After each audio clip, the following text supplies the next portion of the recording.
Вітаю всіх, шановні колеги, у цей майже різдвяний вечір.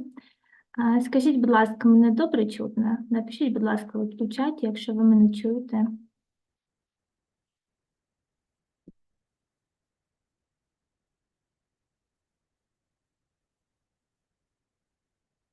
Угу. Добре. Вітаю всіх ще раз. Мене звуть Анастасія, я методистка TalkEn.Cloud та Green Country ESL School Network. І сьогодні я буду проводити для вас останній, третій вебінар курсу Teach Like a Pro. Ці вебінари проводяться тренінговим центром TalkEn.Cloud в підтримку ініціативи Міністерства освіти і науки України з відновлення освітнього процесу «Школами разом». Так що давайте разом до перемоги та до відновлення освітнього процесу.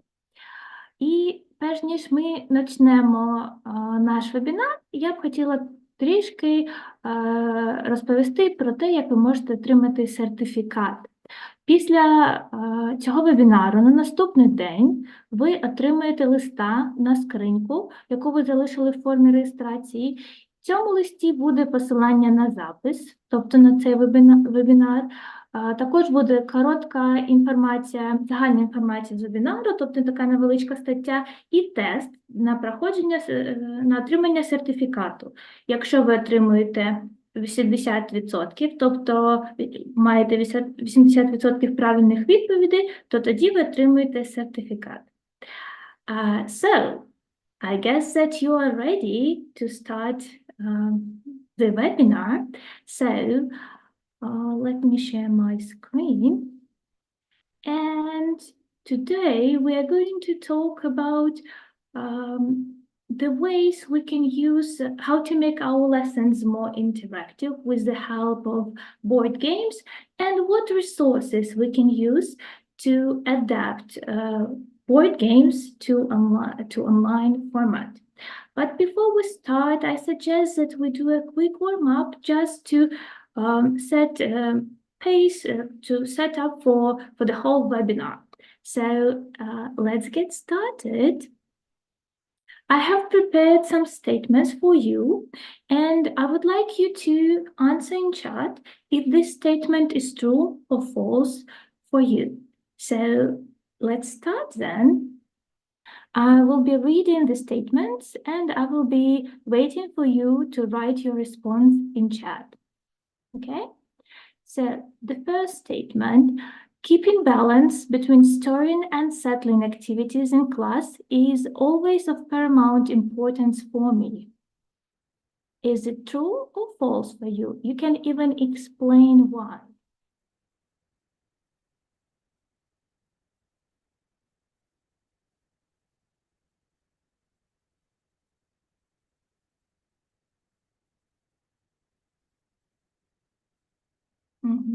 Waiting for your answers in chat.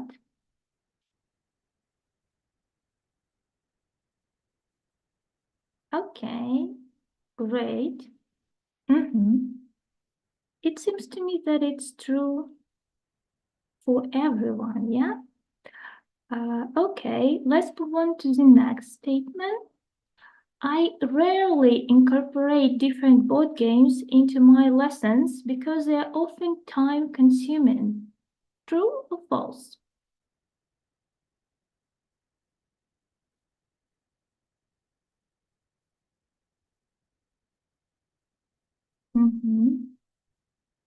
If it's false, can you explain why?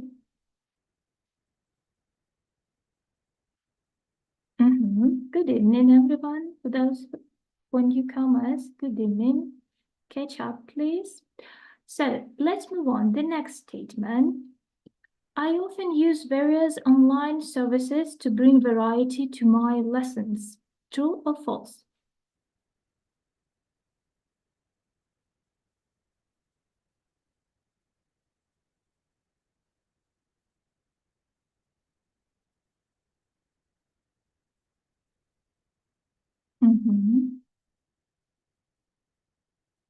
Okay, waiting for your responses.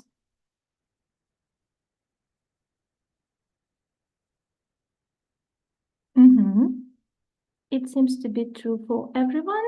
And the last one, I would like to play more board games with my students, but I lack some knowledge on which games to choose and how to organize the whole process, the whole gaming process.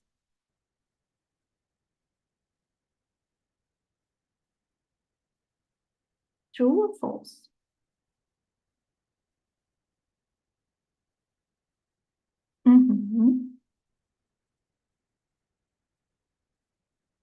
Yeah. So thanks for sharing, for being honest. And as I can see that everyone chose true for the last statement. That's why we have all gathered today to learn some new information about the resources that we can use to play online board games and how we can organize everything properly. But before that, let's share what other resources, what other services you use for your online classes. You've already had a few trainings. Yeah, you've learned new resources. You learned about new resources, and perhaps you even had a chance to use them. So let's share. Write in chat the names of online services or resources or board games or just any games that you use in class and what for.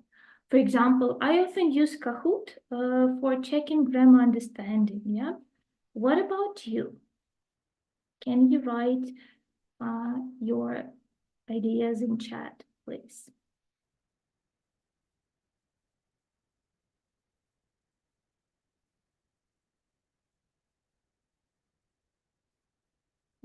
I'll give you 1 minute to brainstorm and write, and then we will move on.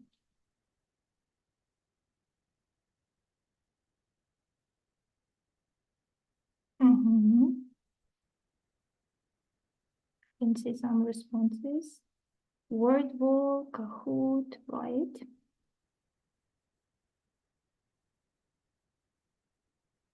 Okay.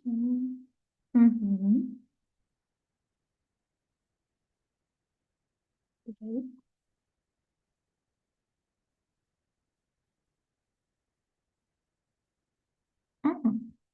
Okay, so thank you for sharing. So as we can see, the world is changing and education is changing as well. And online classes have reached its certain level of popularity as it has become convenient to study from home. And that's why we as educators, as teachers, are constantly seeking new approaches to meet the needs of our students and to make the learning process more enjoyable.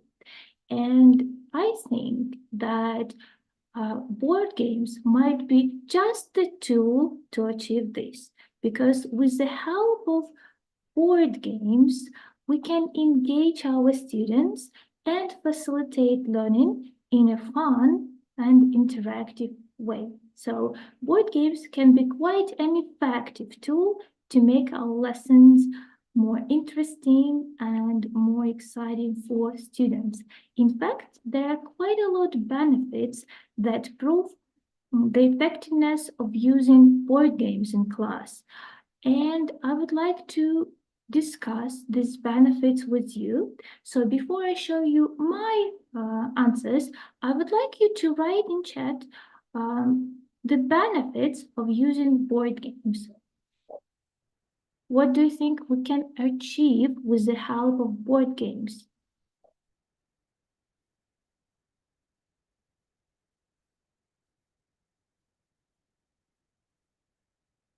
Write the benefits of using board games in chat, please.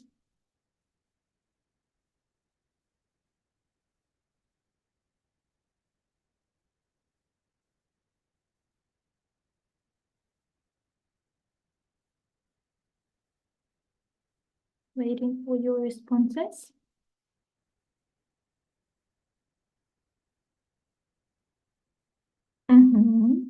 Okay, we've got the first answer. Bring variety into the classroom. Lots of fun, indeed.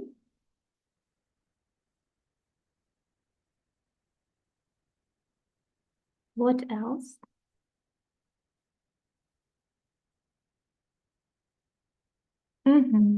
Yeah. It's a good way of practicing the material. Yeah, that's right. So let's take a look. First of all, board games provide a break from screen fatigue. You must have noticed that sometimes online lessons can be exhausting not only for students, but for teachers as well, because we all have to sit a lot in front of the screen and do the same work. And this work can be quite monotonous, especially for students, because they don't get a chance to move around, do something exciting. Yeah, they don't change the learning setting, and that's all. And it can be boring and exhausting sometimes. And board games provide a refreshing alternative. They allow students to work with their partners, with their classmates, in a new setting, in a more engaging setting, by completing some interesting tasks, by competing against each other. So it's board games allow us to take a break from the routine, yeah, from our classroom routine. The next thing is that board games promote communication and develop social skills like teamwork and collaboration, because when you ask your students to work together, when you ask them to play the board game, it is meant that they have to work in a group and they have to communicate with each other, share some ideas, express their opinion. Yeah, they have to learn how to cooperate with each other. The next thing is that board games enhance critical thinking skills. For example, such board games as Mafia or Spyfall require students to use critical thinking, to find out who the spy is, to make decisions, to solve problems. So by using board games, we can improve, we can develop our students' critical thinking skills. The next one is that board games can also provide cultural exposure, which means that if we use board games from different cultures, yeah, that come from different cultures, or board games on different topics, we can teach our students something about the cultures and traditions of different countries. And board games also foster creativity, because such games, for example, as Dixit and categories, require students to think out of the box and come up with some creative solutions, yeah, creative ideas to solve the problem. And of course, as somebody has already mentioned, board games increase engagement because it's a fun way to spend time together, to relax, and it can also be an exciting way to learn new material, to practice new material. Board games are, of course, exciting, but in order to implement them into our lessons, we need to know how to organize everything properly. That's why I would like to suggest some recommendations, yes, and tips. The first thing is that you need to choose the right games, which means that you need to consider students' age and their level of English.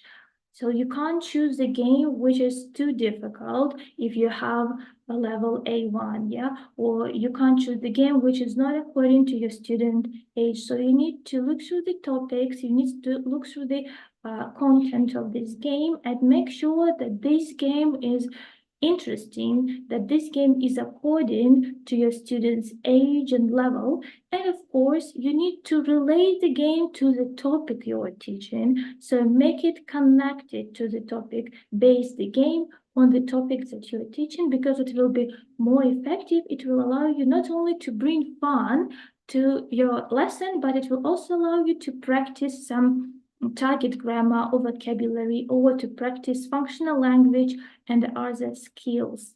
The next thing that you need to consider is group size. Some groups require students to work in small groups, and other games are better conducted in bigger groups. So you need to take into account this moment and find the games according to your group, to the number of students in your group. The next thing is that if you want to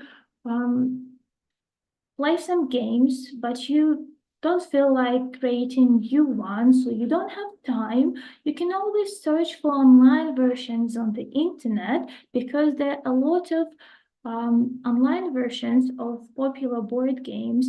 You can play them. You don't even need to sign or log in. You can simply open the link and play the game, or some games even allow you to create special rooms, and you can play these games only with your students, and so on. So these games allow you to play remotely.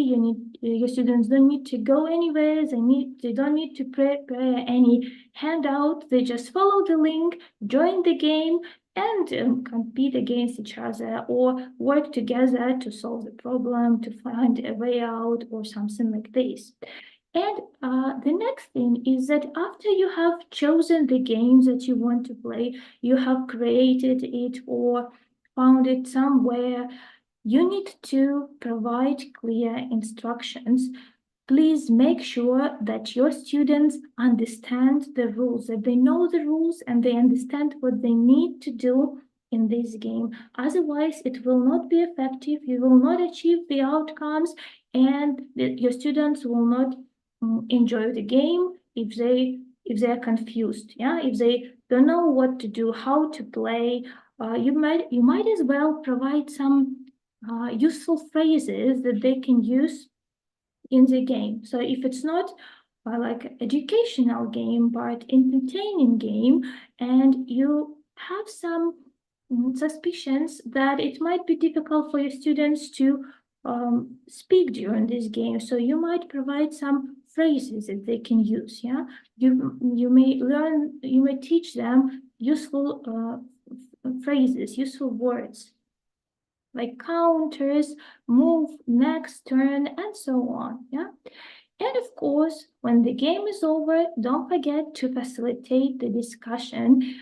Ask your students questions about the game's mechanics, and also try to provide feedback on content and accuracy. Collect the mistakes if it's a grammar or vocabulary-based game, and then provide error correction. Work on the mistakes, suggest some correct ways, and analyze everything all together. So these are the tips that I have given you. Perhaps you have some other tips that we can take into account while preparing games for our online classes. So can you write in chat some other tips that we can follow to simplify the gaming process, to prepare and organize everything properly?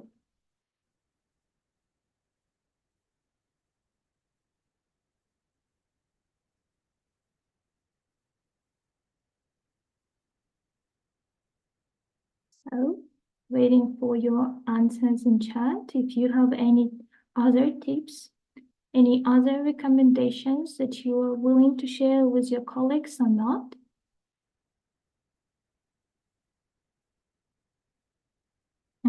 Just a few seconds more and we will move on to the next slide.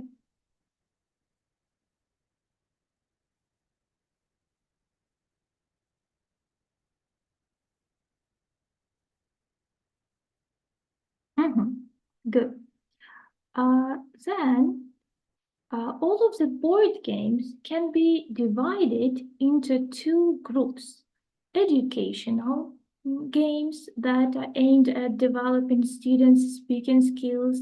They also improve our students' knowledge of target grammar and vocabulary.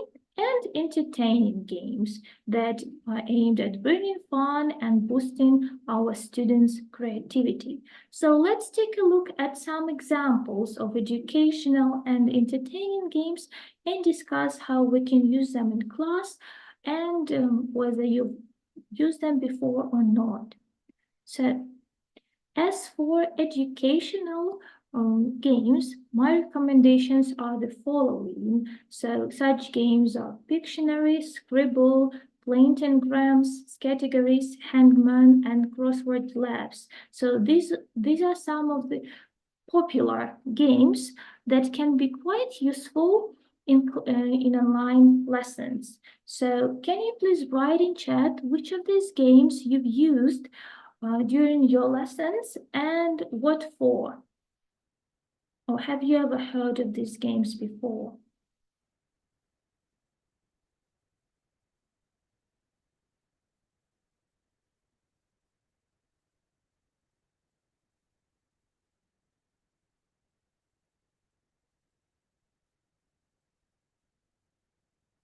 So write your responses in chat, please.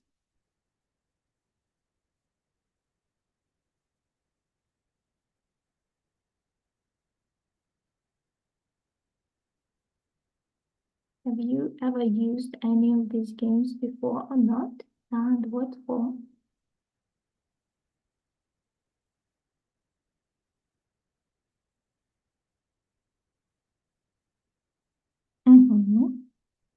I can see some responses about Hangman.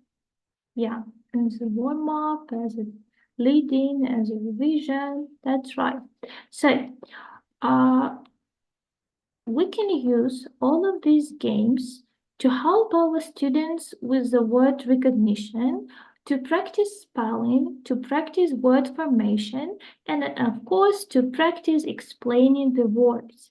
These games are often used during such stages as checking understanding, controlled practice, revision, and they can be used as warm-ups or lead-ins. So let's talk about each of these games in details. Let's see how it works. So the first game, Fictionary, it's basically it's a random word generator that allows you to generate any word randomly, and then students have to explain this word or to draw it. So you can choose different topics here, and you can also choose the level of difficulty, easy, hard, super hard, or something like this. And then after you have chosen the categories, you can send the link to students, show them how it works. You can put them in pairs, for example, and have your students generate the words for themselves and then draw the words on your Zoom board or explain these words in the breakout rooms. So basically, you can turn this game into Alias, yeah? But it's just a simplified version of Alias. This is how I play this game. This is how we play this game at Green Country. So each student gets a link to this board game, to this website, all the students are divided into groups. For example, 5 students in each group. They have 1 minute. They need to generate the words within 1 minute and explain as many words as possible within this time limits. When the time is up, they count how many words they explained, or other students count how many words they guessed, and then when the game is over after several rounds, we count all the points and we find who the winner is. Yeah. So let me actually go to the website and show you what other features it offers. So apart from simple words, it can also allow us to generate nouns, verbs, adjectives, even sentences, synonyms. So you can use it for different purposes, not only to explain the words, but also to mime sentences perhaps, or to explain the sentences. or something like this. So let's go back. The next game is called Scribble. It is actually an alternative of the previous game of Fictionary, but in this game, students get a chance to see what is going on in the game, because in Fictionary, they don't get to see the picture if you decide to draw. So you need to create your another board, like in Zoom or somewhere else, and get your students, give your students access to this board. But in Scribble, students simply join the game. They need to log in, or they can simply follow the link if you create the room for them. And after they have followed the link, they simply choose the word they want to explain, or the system generates the word automatically for them, and they need to draw this word on the screen, and other students will see it, and they need to type the word in the chat, or they can speak. Yeah, so my recommendation is to ask them to speak, make some guesses, and encourage them to say it out loud in order to practice pronunciation as well, not only spelling. So the next game is called Crumbs, and this game allows players to test their knowledge of English words and improve their ability to form new words using different letter combinations. So basically, the teacher creates the game by creating a new room. Then you, since you are the host, you send the link to this room to your students. They need to follow this link, and they will have this game on their screens. They will have, everyone will have the same letters, and they need to make as many words as possible out of these letters. So it's an online version of the well-known game Scrabble. I guess that you've played it once in your life, so this game looks quite familiar. The next game is Categories. This game challenges players to think of the words that fit into specific categories and begin with a specific letter of the alphabet. So you can, when you create this game, you can choose the topic. It can be either the first letter of the alphabet, or it can be a particular topic, and students need to write on the particular topic, like weather, I don't know, colors, animals. So firstly, you choose the topic. After that, you choose the letter. Then you create the room, send the link to your students, and ask them to work together in groups and brainstorm as many words as possible within the given time limits. Yeah, as you can see on the screen, you can also set up time limits. Whether it is 1 minute, they have to come up with the words or more. It's up to you. So this game allows our students to be creative, to think out of the box, and to make decisions fast, to make decisions on the spot. And it also teaches them how to work in a team, because they need to cooperate with each other in order to come up with as many words as possible. So let's move on to the next games. And these are well-known games. So the first one is Hangman, and I guess according to your answers in chat, you've already used it before. So we can use this game to elicit some words, to elicit the topic, to check the spelling of the words, to practice the words, to help our students with word recognition. So this game is quite easy to create. You simply follow the link. You just type in Google Hangman, open the first link, and you simply type the words that you want to practice, and then click create the game. And you will have the game, you show it on your screen. You can divide your students into groups and have them guess the words one by one. Yes, they need to tell you the letter, you pick the letter. If it's correct, it will appear on the screen. If it's not correct, then the person might die. Okay, so the next one is called Crossword Labs. So this website allows teachers to create and customize crossword puzzles tailored to specific learning objectives and themes, which means that you can find already made crosswords or you can create your own crosswords. But before sending the link to your students, make sure that you give clear instructions. So in order to fill in the crossword, your students need to click on each square and type the words. If the word is correct, it will turn green. If it's incorrect, it will turn red. So before sending the link, before playing it with your students, test it yourself, see how it works, and only then give it to your students to play and to practice the words in class. So that's it. So, and now let's move on to talk about fun games. There are quite a lot of online versions of the games that we often like playing with our friends and family in free time. And one of such games is Mafia. So there is a website that allows you to play Mafia online.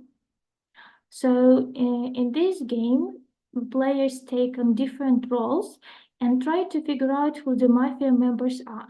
So how do we play it? So the teacher creates the game, the teacher hosts the new game, but it's here's the thing. If you host the game, you take part in the game as well.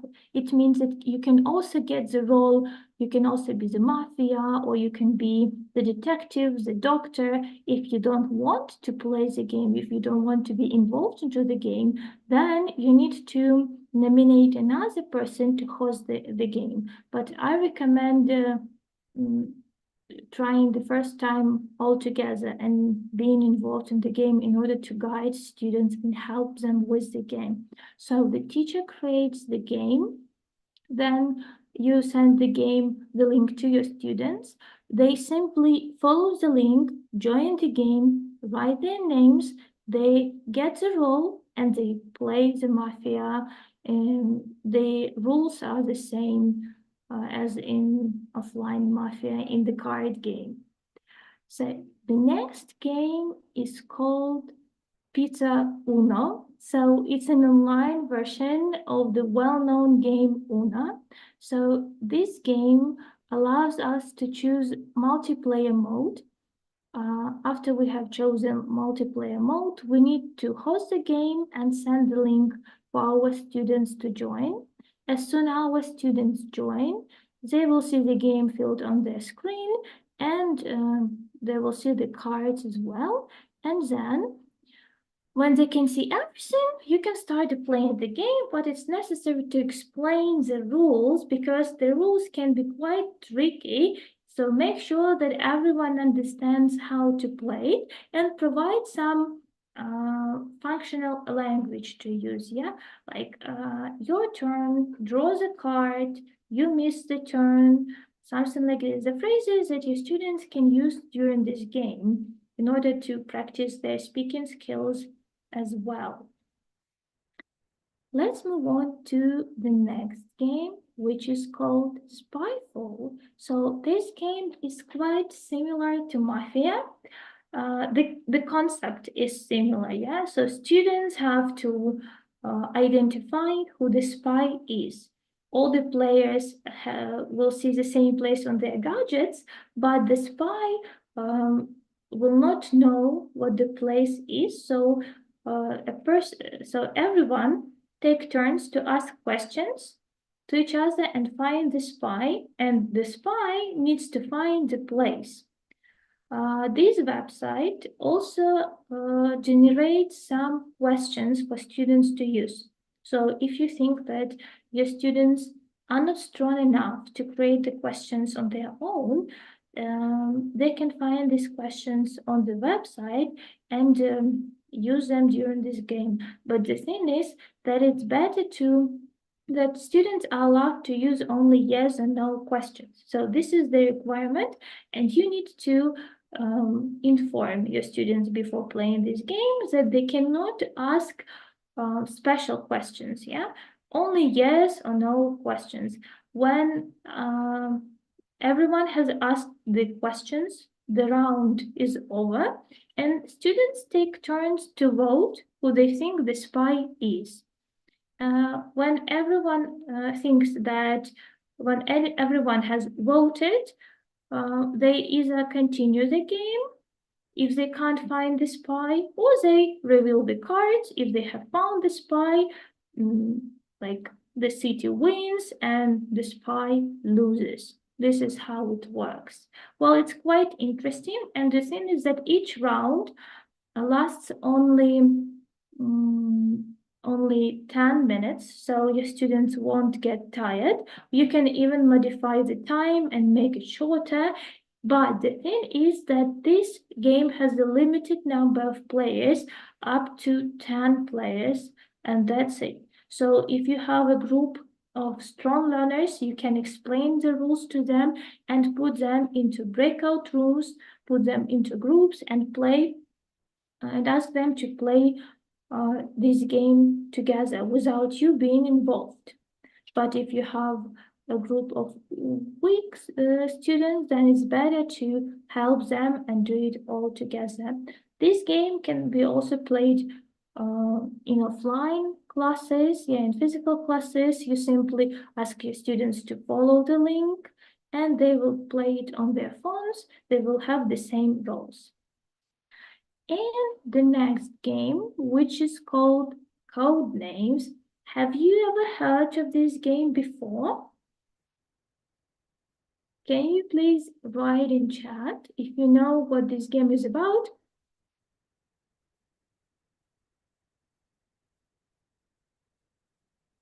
Does it look familiar to you or not?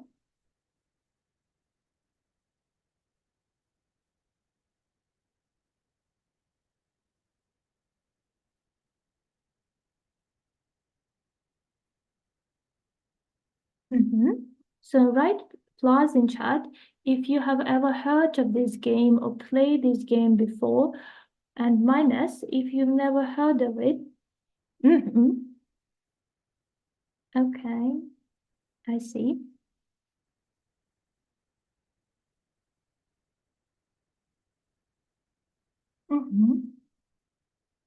Okay, so this is quite a simple game.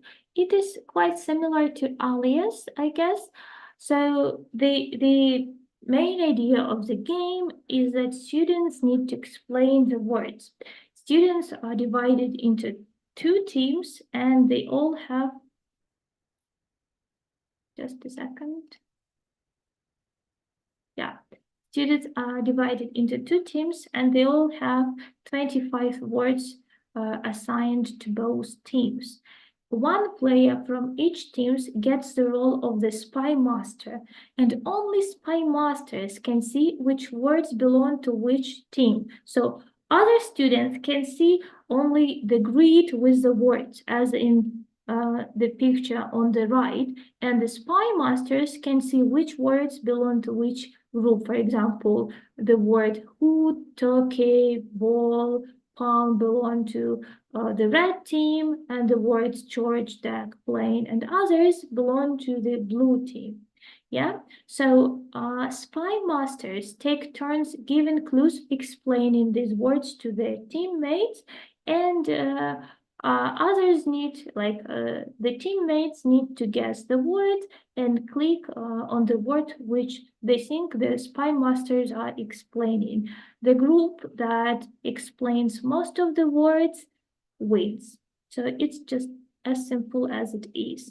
Simple game, but it can be really fun because the words are actually simple, but it's really hard to explain them. And sometimes students get really excited, but they can also get really upset. So make sure that your students are not upset, explain them that it's just a game, and maybe you can even come up with some reward system for those who lose in this game, or just to encourage everyone if they don't win. Okay. So these are all of the games, like from the group, from the category entertaining games. So could you please write in chat which of these games you have ever used before, like Mafia, Spyfall, Codenames, and Uno. Perhaps you played on offline version, a card game, yeah? So could you please write your feedback, which of these games you've played before, and which of these games you would like to try playing in your classes?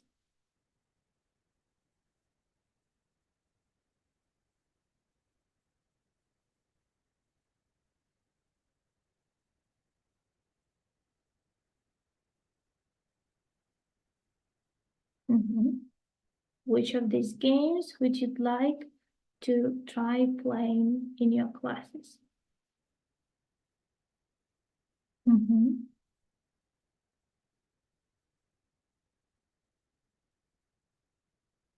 Okay. Just a little note, all of the links to all these games you will find in the article, which will be sent to you after this webinar. So don't worry, you'll have access to all of these links and you will have a chance to practice and play them with your students. Okay, so let's move on. So we have talked about which games, which types of games we can use in online classes. And now let's see what we can do if we want to adapt our games to online format using minimum resources. So there are two ways in which we can move. The first one is that we can adapt or create board games on different websites. And the other one is that we can look for an alternative game on such services as Kahoot, Bamboozle, Wordwall, Jeopardy, learning apps. So the ones of like the most popular game services that allow us to create to use different games, yeah, that provide a huge library of ready-made games. So let's talk about the services which we can use to adapt or to create board games. So let's say you have a PDF board game, yeah, you have a printout game, and you want to play it with your students, but it's not really comfortable to play it online when you simply share the screen. They can see just this dog and they can't do anything on it. So we need to change it somehow. We need to adapt it to an online format. So let's see what we can do. These services, the ones that you can see on my screen, such as LearnHeap, ClassTools, Flippity.net, and Bamboozle, allow us to create board games on these websites. You can choose different modes. You can choose different templates there. Create any games you like. They have different colors. They have different shapes. And after that, you send the link to your students, or you share the link. You share it on your screen, and you ask your students to play. As you can see in the first picture, students can use numbers to move along the board, and in such way they can understand on which square they stand. Yeah, so you ask them to roll the dice and then move along the board and do the task, answer the question, or make the sentence, or so on. The website class tool allows you also to create some random sentences, like a sentence generator or random sentence picker. So you can go to this website and look at the variety of tools that it offers to teachers. As for Bamboozle, of course, if you have a free version, you don't have a chance, you have a chance to play only classic game. Yeah, when you open the box, you do the task, you get either power-ups or you get the points, and that's all. But if you by any chance have Bamboozle Premium, it allows you to use different modes and different types of games, such as snakes and ladders, bowling, tic-tac-toe, story dice. So it's quite a useful tool, quite a useful website, and we can play different games, different types of games. We can create different activities and use it for different purposes, to have fun, to practice vocabulary, to make stories, to work in pairs, and so on. So one of the games that my students really like is Snake and Ladders and bowling game. Yeah, that is really cool. I don't know if you have ever seen how it works, so I decided to show it to you. Let me simply choose. Let me see if I can do it. Yeah, so this is how bowling works. So it's actually really fun and interesting, and kids get super excited when they get a chance to answer the questions and throw the ball and get the point. So let me choose any ball. So as you can see, when you click on the ball, the question pops on the screen. Your students have to answer the question. When they answer correctly, they get a chance to throw the ball and get the points. Let's try. For example, they pick the number, you click on the number, and they get the points. If they answer incorrectly, they don't get any points. They simply miss, yeah? So this is quite interesting, and I suggest that you try playing it with your students. You can use it to practice grammar, to practice vocabulary, or during some fun lessons like Christmas lessons, Halloween lessons, and so on. Let me get back to this, sorry. And Flippity.net, well, this website provides the same features, the same tools as LearnHeap and class tools. It allows you to create board games, and this website even has a dice on it. So you don't need to send an extra link to your students to roll the dice. Everything is included here. You just simply need to add the questions to this board game in order to play it. So, and we can also use Miro and Jamboard to adapt PDF games to an online format. Let's see how it works. So the steps are the following. Firstly, you need to open Miro and create the board here. Then you add the worksheet, add this PDF document that you want to use to this board, and you add counters. So you can create counters by using different shapes and different shapes of different colors. Then you lock, it's important to lock the game field, otherwise students will move it and they will move the counters. So you lock the game field, but you don't lock the counters because students will have to move the counters along the board. Then, when you have created the board game, when you have added the necessary details, perhaps you can also add some functional language here, or you can add the rules, how to play the game, yes, so some instructions, some guidelines, what they need to do. After that, it's important to send the link to the students. But the thing is that in order to move along the board, students need to sign up. So show them how to sign up, and it's better to play it, to use this this option with higher levels, not with young learners, because they don't have their own accounts, they don't know how to sign up. So if you have young learners, opt for other options, opt for other games or other websites where you can create the board games. So you have sent the link, you have asked your students to sign up. Don't forget to send the link to the dice, because they need to roll the dice and move along the board. And after that, you can either play it all together if you have a small group or you have individual classes, or you can put them in the breakout rooms and play it in the breakout rooms. If you have a lot of students, like more than 4, then I recommend creating several game fields, like one game field for a group of 4. So if you have, for example, 12 students, you need to create 3 game fields, yeah?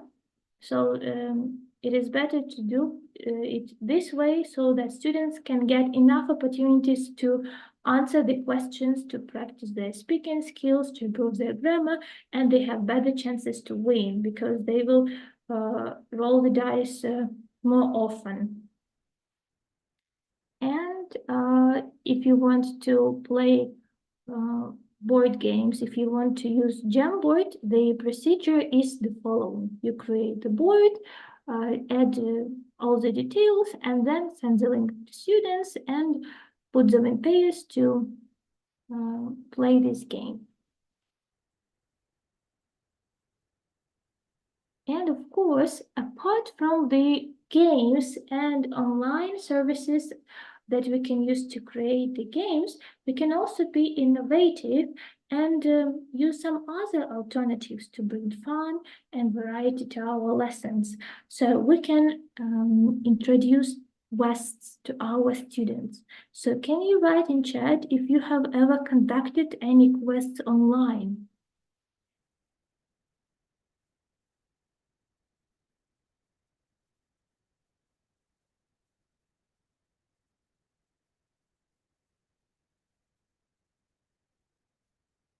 So have you ever conducted any of the quests online? If yes, which ones?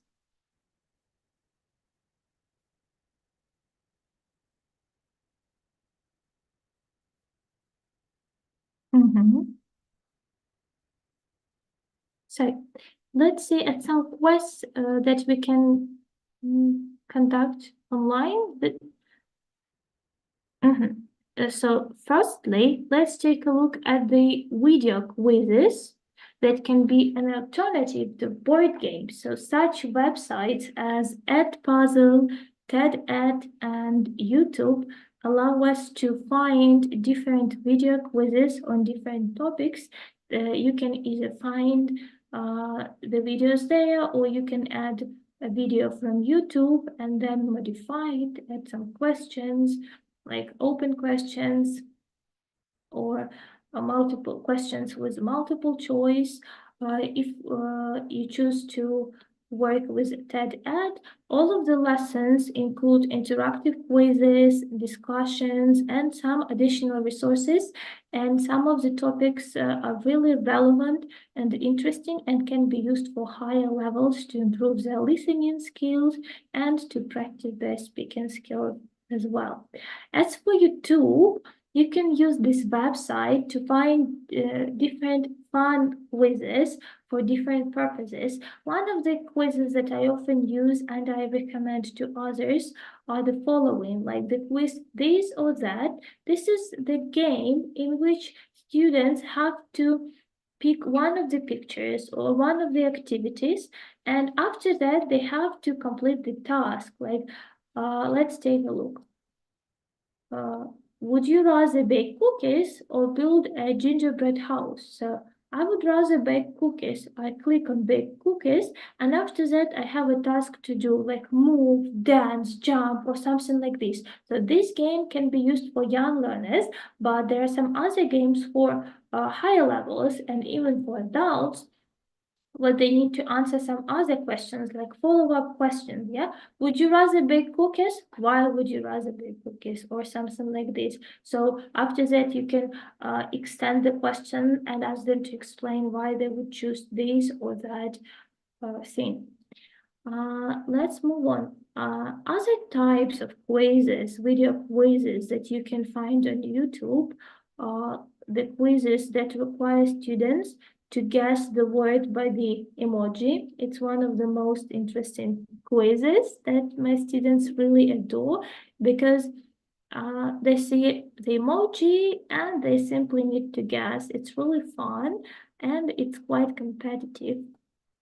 Some other quizzes require students to guess the words by the pictures, and you can also find different grammar and vocabulary quizzes based on the topics that you are teaching.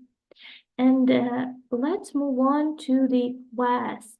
So, the quests that I would like to talk about with you today are photo quest and scavenger hunt. Let's begin with photo quest. Let's take a look at this picture. So, based on this picture, what is the main idea of the photo quest? So this is me having a photo quest with my students.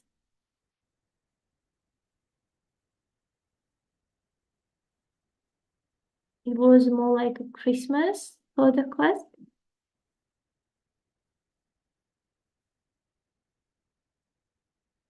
So what is the main idea of the photo quest? Let's take a look. Students are given a task to take a photo with an object in the house or in a particular location. So it means you give students a task. You can write it in chat, or you can use a wheel of names. You spin the wheel, you get the task, like take a photo with something orange, yeah? Or put on a hat, take a photo in a Christmas hat, or take a secret photo with your parents, or take a photo with a cabbage, or something like this. So you can come up with some really crazy ideas and ask your students to send the photos to you, or to show it to you in Zoom if you're working in Zoom. Or you can create the group, ask your students to send the photos there, and then discuss, have some fun, laugh, enjoy the game. And the next game, which is called Scavenger Hunt, it's a famous game. The goal of this game is to locate all the items on the list or solve the provided clues. You can use such platforms as Bamboozle or Genially to create different scavenger hunts or to find ready-made scavenger hunts, yeah? So I would like to show you one scavenger hunt quest created for students, for Green Country students. I will just show you the beginning. It was created on January, so you can see how it works.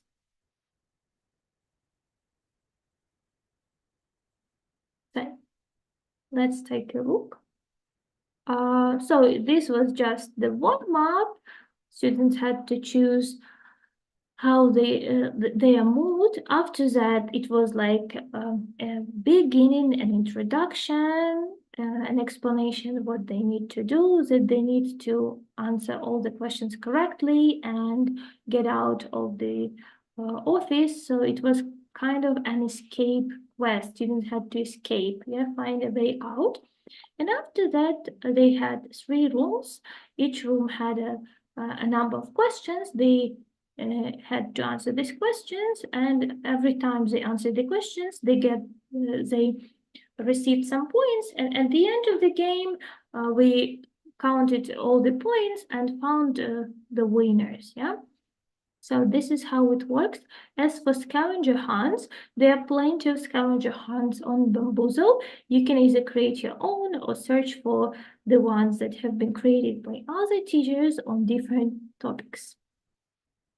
So this is it.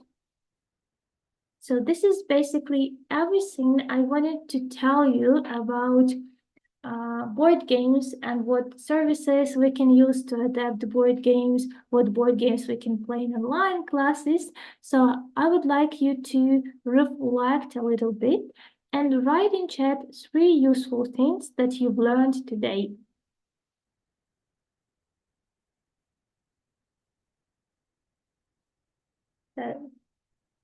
I hope that this webinar was useful. You are paying attention.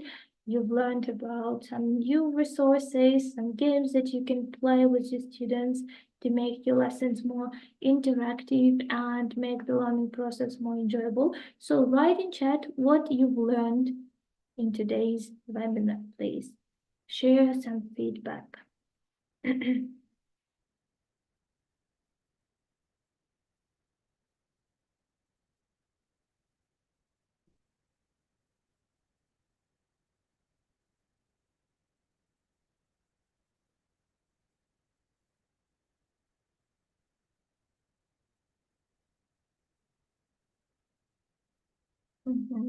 Waiting for your responses in chat.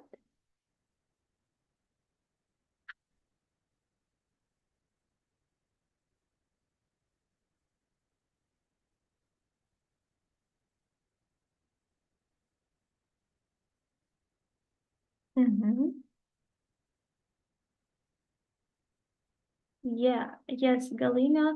All the links will be added. You will find all the links in the article, which will be sent to you after this webinar. So you will receive the letter with the information about certificate, the test, and the article, and all of the links will be added to this article. Yeah.